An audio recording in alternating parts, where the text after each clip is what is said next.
Hello, everyone, and welcome back to UniHouse English Podcast, where we usually talk about business and creativity.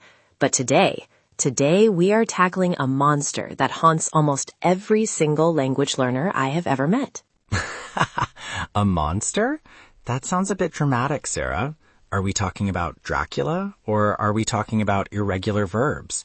Because honestly, I think irregular verbs are scarier. Well, you're not wrong, but no. It is the frustration, that specific burning frustration of understanding absolutely everything you hear in English, but freezing up completely when you try to open your mouth to speak. Oh, right, that one. The classic, I have the words in my head, but my mouth is on vacation syndrome. I've been there with Spanish, honestly. It's like my brain is a library full of books, but the librarian is on a lunch break and won't give me the book I need. That is actually a perfect metaphor, James, and that is exactly what we are discussing today. How to train your brain and your mouth, literally the physical muscles, to speak English fluently, automatically, and without that painful hesitation. So we are talking about bridging the gap between passive knowledge, which is just receiving information, and active production, which is actually creating it, because those are two totally different skill sets, aren't they? Precisely. You see, a lot of our listeners are at a B2 level or higher. They can read complex reports, they can listen to this podcast without subtitles, but when they speak, they feel like beginners again.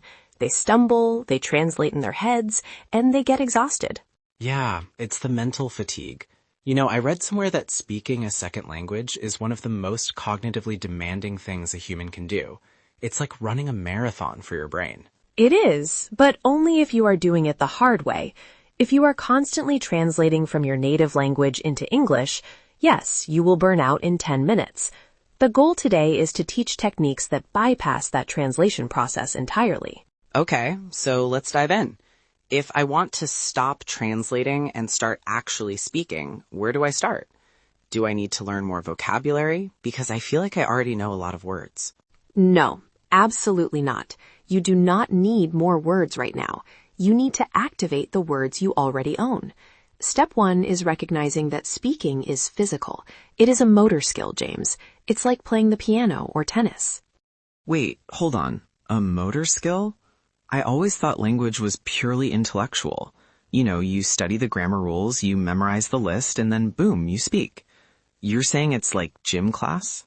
Exactly like gym class. Think about it. Your mouth, tongue, lips, and throat are all muscles. English requires you to move those muscles in very specific ways that might be completely different from your native language. That makes sense. I mean, I know that English has sounds like the TH sound, the think, or that don't exist in a lot of other languages. If you haven't trained your tongue to go between your teeth, it feels incredibly weird. It feels unnatural. And because it feels unnatural, your brain resists it. So the first technique we need to talk about is shadowing. This is the heavy lifting of language learning. Shadowing? I've heard of this. It sounds a bit like stalking someone in a dark alley, but I assume it's safer than that. Much safer. Shadowing is essentially listening to a piece of native audio and repeating it exactly, and I mean exactly, almost simultaneously. You are like a shadow, following just a split second behind the speaker. So it's not just repeating after the sentence is finished, like the old school listen and repeat tapes. No, that allows too much time for your brain to analyze. You want to speak while they are speaking. You want to copy their speed, their intonation, their emotion, and even their breathing. You basically want to become them for a minute. Wow, that sounds intense. So if I was shadowing you right now, I would be trying to match your executive tone, your pauses, everything. Why does this work? Is it just mimicry? It builds muscle memory. By forcing your mouth to keep up with a native speed, you stop analyzing grammar. You don't have time to think about subject-verb agreement. You just have to produce the sound. It connects your ears directly to your mouth, bypassing the analytical brain. I like that. Bypassing the analytical brain. Because my analytical brain is usually the one telling me, hey James, you sound stupid, stop talking. So if I can shut that guy up, that's a win. Exactly. You need to mute the internal editor. Shadowing forces you to focus on the rhythm and the melody of the language. English is a stress-timed language, which is very different from syllable-timed languages like French or Spanish. Okay, let's break that down for a second. Stress-timed versus syllable-timed. I feel like we just entered a linguistics lecture, but keep it simple for me. In some languages, every syllable takes the same amount of time. ... like a machine gun. In English, we only stress the important words, nouns, verbs, adjectives. The small words, prepositions, articles, we crush them together. We eat them. Right, like fish and chips. We don't say fish and chips. We say fish and chips. The and basically disappears. Perfect example. If you try to pronounce every single word clearly in English, you sound robotic and weird. Shadowing teaches you to crush those small words naturally. You learn the music, not just the lyrics. So, practically speaking, how does a listener do this? Do they just put on a movie and try to talk over the actors? Well, movies are hard because there is music and explosions. I recommend podcasts, like ours actually, or TED Talks. Find a transcript. Read it once to understand the meaning. Then play the audio and try to speak along with it. Do it 5-10 times with the same 3-minute clip. Repetition is key, huh? I guess that goes back to the gym metaphor. You don't do one push-up and say, okay, I'm strong now. You have to do the reps. Repetition is the mother of skill. But let's move to the second technique, because shadowing is great for pronunciation, but it doesn't help you formulate your own thoughts. For that, we need to train the brain to think in English. Ah, the holy grail. Just think in English. Teachers always say that. But how? It's like telling someone to just relax while they are falling out of an airplane. It's not that easy. It is hard, but you start small. You start by narrating your life. We call this self-talk. It sounds a little crazy, but stick with me. Self-talk? So, walking around my house, talking to myself? My neighbors already think I'm eccentric, Sarah. This is going to seal the deal. Let them think what they want. Look, when you are making coffee in the morning, narrate the process in your head, or out loud if you're brave. I am pouring the water. The water is hot. I need a spoon. Simple sentences. So keep it really basic. Don't try to discuss philosophy with the coffee machine. Start basic. The goal is to connect the object directly to the English word. When you see the cup, you think cup, not the word in your native language, which you then translate. You want to label your environment in English. I actually tried this once with grocery shopping. I forced myself to name every vegetable I put in the cart. I got stuck on zucchini versus courgette, but it was actually kind of fun. That is exactly it. And when you get stuck, you realize where your gaps are. You realize, oh, I don't know the word for this specific thing. That is when you look it up. It makes the learning relevant to your actual life. Okay, so step 1, shadowing for the physical mouth muscles. Step 2, narrating your day to connect objects to words. What about complex thoughts? Because eventually I need to explain my marketing strategy, not just how I make coffee. That brings us to the third concept, chunks. You need to stop learning individual words. The brain does not speak in words. It speaks in chunks or collocations. Chunks, like piece of cake or at the end of the day? Those kinds of things? Yes, if you learn the word decision, that is fine, but it is useless on its own. You need to know that we make a decision. We don't do a decision. We don't create a decision. We make it. Make a decision is a chunk. That is a huge problem for learners. They translate the verb from their language. I hear people say, I took a decision all the time because in Romance languages, you often take it. Right. And while people will understand you, it sounds off. It interrupts the flow. If you learn the whole chunk, make a decision, come to a conclusion, interested in, your brain retrieves one unit instead of 3 separate words. It is faster. It's like downloading a zipped file instead of downloading 100 separate images. It's just more efficient bandwidth for your brain. I love your tech metaphors today. Yes, fluency is basically retrieval speed. The faster you can pull the language out of your memory, the more fluent you seem. Chunks are the shortcut to speed. So how do we find these chunks? Just reading?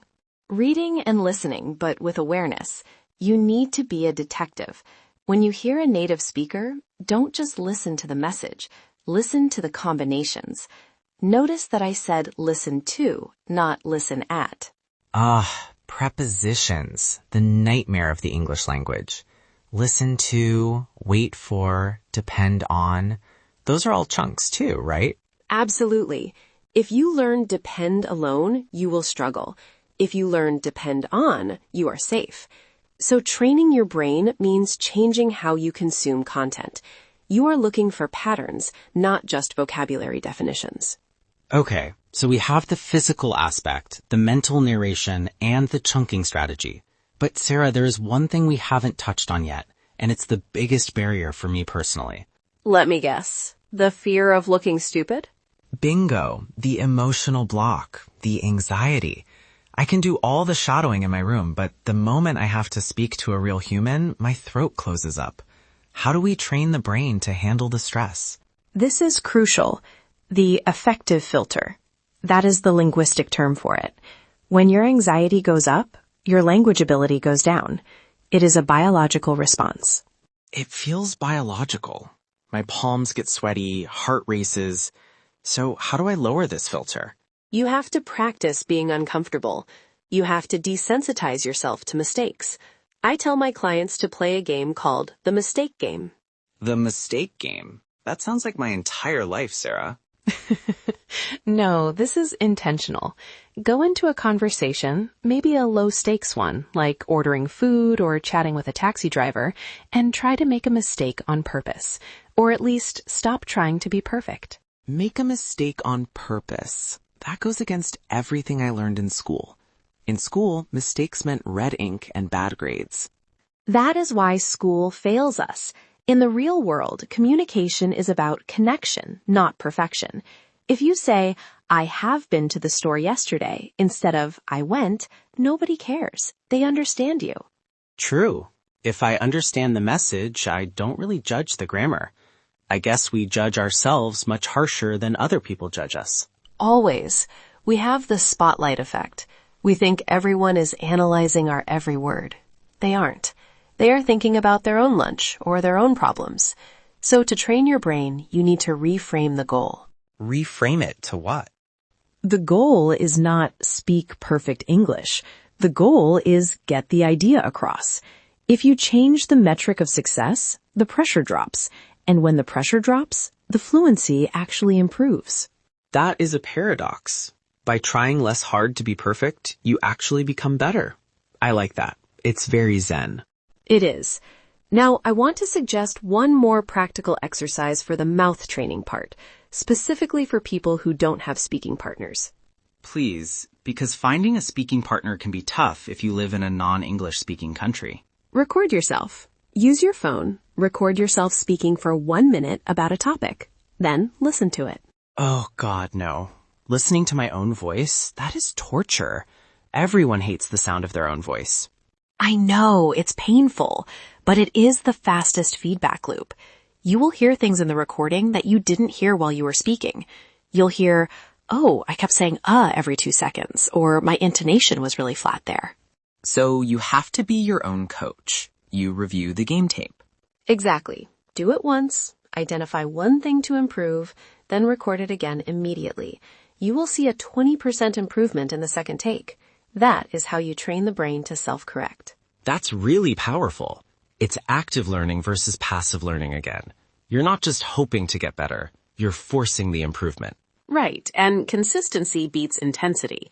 It is better to do this for 10 minutes a day, shadowing, narrating, recording, than to study grammar for 5 hours on Sunday. The compound interest of language learning. Small deposits every day. Yes. Now, James, before we wrap up, I think we should do a little educational wrap within our conversation. Let's look back at the vocabulary we used today, because we dropped some B2 and C1 terms. Good idea.